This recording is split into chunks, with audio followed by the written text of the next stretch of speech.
a few observations from the weekend. I know it's Wednesday, but I've been meaning to get this. They're timeless observations. Okay.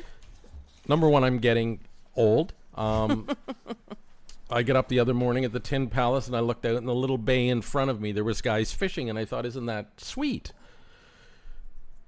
You know, it's just part of it. You get up, and it's beautiful, and the sun's shining off the water, and you see two guys in a boat fishing, and it's like, this is what it's all about. But then the one guy takes a cigarette out of his mouth and whips it into the lake. Oh. I'm telling you, if that's maybe 5 years ago, I'm out and running down to the shore, going at him. Really? But I didn't have the energy. It was weird because I thought I was going to yell something, and then I thought, no, because I don't want a confrontation right now. I mean, it's 7:15 in the morning or whatever it was. But I'm thinking, you know, years ago, I would have been right down on my dock going, hey, buddy, what are you doing? You don't throw cigarettes in the lake. Or anywhere, to be honest. No, exactly. But at a beautiful lake. But smokers, all the time you see a window go down and out goes the butt. And I think the hard part is we all have friends that are smokers who do that. Yeah. So it's really hard to call them out in the moment. You want to be like, great conversation. Oh, cool. Is that you do that? That's who you are? Cool. Right. Good to know. So it's bad anywhere, but you just, here's a guy enjoying the great outdoors fishing. And Extra then takes bad. it. Yeah. But again, I said nothing, and Delise was there, and I said to her, I said, I think I just threw a cigarette butt in the lake. And then she just sort of shook her head, and she was probably thinking, please don't go down there and turn this into something, which I didn't. Good for you. And I would, well, good for me. I was a little disappointed in myself. That's the point. It's like a few years ago I would have, but nothing's to be gained by it other than a confrontation. Well, that's kind of the thing. I mean, but the other thing is, if you ever see that person, I don't know how many people are at your lake or how often you run into the same people, but there is the opportunity if you see him again, him or her, was it a him? It was him. Yeah, if you see him again, to sort of say, hey, if you're going to smoke, how about next time you find a place to put your cigarette other than a fish's mouth or other than where I swim or where my grandkids swim. Exactly. You know? And then he gives me lip, and then I give him lip, and then it escalates, and then he's... But it doesn't have to. He's Meet docking, it with love. Meet it with love. He's docking the boat. He's chasing me down the road. He's throwing butts at you. That's He's throwing Howard's butts version. at me. Howard 10 years ago. But I feel like if you just say, hey, if you do it from a place of hurt, and actually if it's 10 years later, then maybe it's even more potent. 10 years later, sorry, I was turning around and looking at a coffee, and 10 days later or whatever it is, and say, hey, you know what? I saw you last week. I noticed you did that, and I just want to say, my grandkids swim here, and it's not cool, and I didn't appreciate it. So if if you approach it that way rather than you butt thrower, Don't be a butt. Stop throwing butts. because it's embarrassing enough for that person, right? Another observation I made, it's this time of the year, the sun is coming back across the lake where you can really enjoy beautiful sunsets. And it's just interesting. And I've thought this for a long time, and I get sucked into it the same way. The fascination with sunsets. Really, but they're basically all the same. You know, like people just stop down. The sunset, and run out on the dock, or you go and you sit in your chair and you watch the sunset. I mean, I've done it in Jamaica. I've done it a lot of places. It's just interesting that really, if you've seen, I can't say if you've seen one, you've seen them all, because you might see one drop behind a mountain. But up at our place, it's the lake with a line of trees, and the sun drops below the trees. I have some. If I look at my phone right now, I have some from last weekend. Some photos. What is that fascinating? You know, it's that. Because you could film it and just replay it, like. Hey, honey, come on over. Let's remember that sunset from July. Same sun, same solar system. Yeah, but aren't they all uniquely different because of the haze and the... They can be. Oh, a good sunset tonight. It's a little bit different than last night. That's a nice purple sky. That cloud wasn't there last night. It's true, though. But it's almost like humans gathering by a fire. We're just drawn to it. We can't help it. It's like one of the few constants. It's something our early ancestors did and the dinosaurs did before the asteroid came. You know, those types of things. So it's like there's something very primitive about just witnessing the majesty of I guess nature. There's something because it keeps them coming back. But do you feel that way when you're watching a sunset, or are you like, meh, are you like, oh no, actually it's beautiful and I'm good? No, I do, but I no longer, especially up north, go out of my way. If I miss the sunset, I'm not upset but again, Dan Duran standing on my dock, whatever night it was, yelling something like, great balls of fire, and he was trying to get my attention. And then later he said, oh, you missed the sunset. I said, oh, did I? And he said, oh, yeah, it was spectacular tonight. And I said, oh, okay. Maybe I'll see it tomorrow night. There's another one coming. Yeah. You missed it, the big event. You missed it. Dang. Yeah. The big sunset it was a big orange thing, and it dropped below the tree line. You should have seen it. And it comes back in 12 hours. There is a thing when you live in a place with beautiful sunsets or sunrises where you do become complacent. So that shows that you're spending a lot of time, I think, at the Tin Palace. Because I feel like when I go to the cottage, the first one of the season, I'm like, oh, the majesty. Right. But when I lived in New Brunswick, that first year when I was a kid, we moved there. Every morning we would scream because we lived right on the St. John River, and the sun would come up over the St. John River, and we would scream every morning, "The sun, Mom, get a camera, the sun!" And we would scream. We have so many photo albums of for the 1989 photos of just sunrises. Where I saw what's in Arizona, is it Sedona? Yeah, Sonoma is California, right? Yes, Sedona is Arizona. Yeah. Some of those sunsets where the different rock formations, it hits it on different angles. Yeah. Now that's something new, right? That's a new twist That's on a the new old twist. story.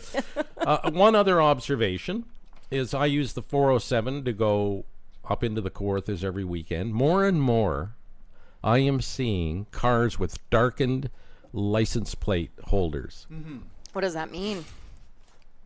You have to almost be on top of the car to see the license plate number. They're like a dark gray, like you slide them up into the license plate holder. Oh.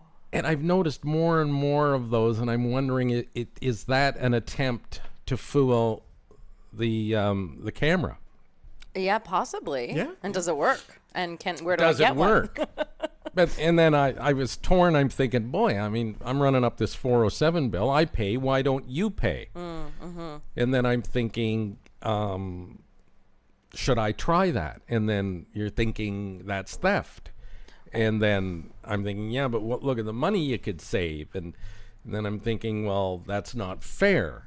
Why should I or that person drive for free when everybody else is paying the freight? Mm-hmm. And the road is such a fabulous convenience. It really is, even though can be pricey. But that's the whole point. They keep the price up to keep the traffic thin. I've lived in this city for 19 years, and I've probably been on the 407 3 times. Yeah. Well, you're lucky it's not part of. If I didn't use it, a 2-hour trip would be 2.5, 2 hours, 45 minutes. If I had to use the 401. Mm-hmm. So then I think, okay, Right. the trip across is $20, $22, $23, whatever it is. Is that worth it to me to not have the aggravation of sitting on the 401 at White's Road for 25 minutes? To go where? To go to the Tin The Palace? Kawarthas. Oh, really? Yeah. So you pay an extra $20 each way? Yes. Wow, really? Yes. That surprises me, Why? because I thought you were so frugal. Oh, that's Howard saying I'm frugal. Yeah, I didn't realize No. that. Because I am. I don't think I would be like, nope. For $40, I'll sit in traffic. We have been pulled over once on the 407 for this. So For what? For having a license plate cover. So 10 years ago, my mother drove a van, and so we had a light blue license plate cover. It wasn't supposed to be, shielding from the cameras or anything. We just wanted to protect the plate because it started peeling. And so we got pulled over by the OPP just outside our exit, and she said, well, you guys aren't trying to, steal from us. You're not trying to frame the 407 or anything like that, or commit fraud. And we're like, no, here's a family. Here's a 17-year-old, a 15-year-old, and a 6-year-old with a mother. And so she's like, well, no, just take the plate cover off and we'll be fine. And so I'm assuming that there's enough OPP enforcement What's where kids that's with the happen. mother got to do with ripping off the 407? Lots of Well, people no. would do that. The officer looked into the car, Right. right? And she trusted us enough that we weren't trying to scam them. right? Because it was a light blue hue. It wasn't meant to obstruct anything. Right. And so the thing is, I'm hoping that OPP enforcement still does this. Yeah, like probably. they're active around the road, making sure that people don't do that. I mean, they'll pull you over for a 2 days expired license, so Oh, I'm yeah. sure they'll pull you over Well, for a gray license plate. But not only that, I'm on the 407. I see these darkened license plate holders. Mm-hmm. As they go by me, I think I can't read that number. That's the problem I have. And Is the- safety and So the cops can't forget even if that plate was on a road that you don't have to pay for. If the police, if it's so dark the police can't see the number, that's Right. not fair either. what if there's an Amber Alert and it's that license plate?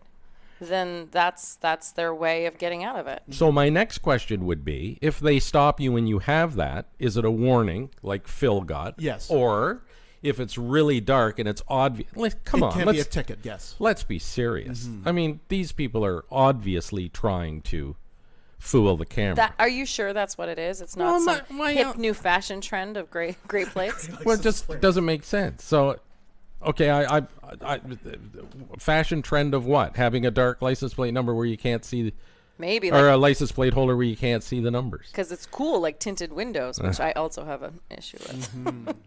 But you know what? It is. It's got to be to scam the 407 because I've never seen one, but I'm not on the 407. And then I'm thinking, it's funny you don't hear about this more often. And then maybe they don't say anything about it because they don't want to put the idea in other people's heads. Right. So, Like we are right now. well, I mean, yeah, we are, and I'm going to take the position that I would never do that, and it's not fair that you drive for free and I don't, because Yeah. my little beeper goes off, and believe me, the bill adds up. It's What- absurd now. What yeah. goes around comes around. For me, actually, the pay thing, I don't even care. It's just the safety thing. And that's actually my thing with tinted windows, too. If there's somebody trying to get out of a car, you know, if somebody's in distress, kidnapped, whatever, woman, child, whoever, Yeah.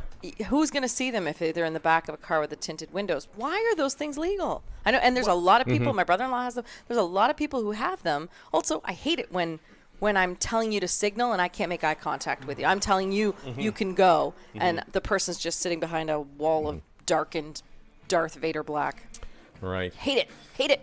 Anyway, I hope I'm not giving anybody any ideas, but. Me neither. And believe me, anybody that uses the 407 a lot has thought about it. Hey. They have thought about it. I've even thought of, to be less conspicuous before you left the house. Maybe you could make a little mud pie or something and flick it at a couple of the numbers on your plate, so that when you went by the See that? camera, it couldn't make out those two numbers. That's a caper boss. And then if you were stopped, you could say, "Oh my goodness, I drove through a mud area." Oh, I didn't know I was mudding with my truck. I'm from New Brunswick. I'm going mudding.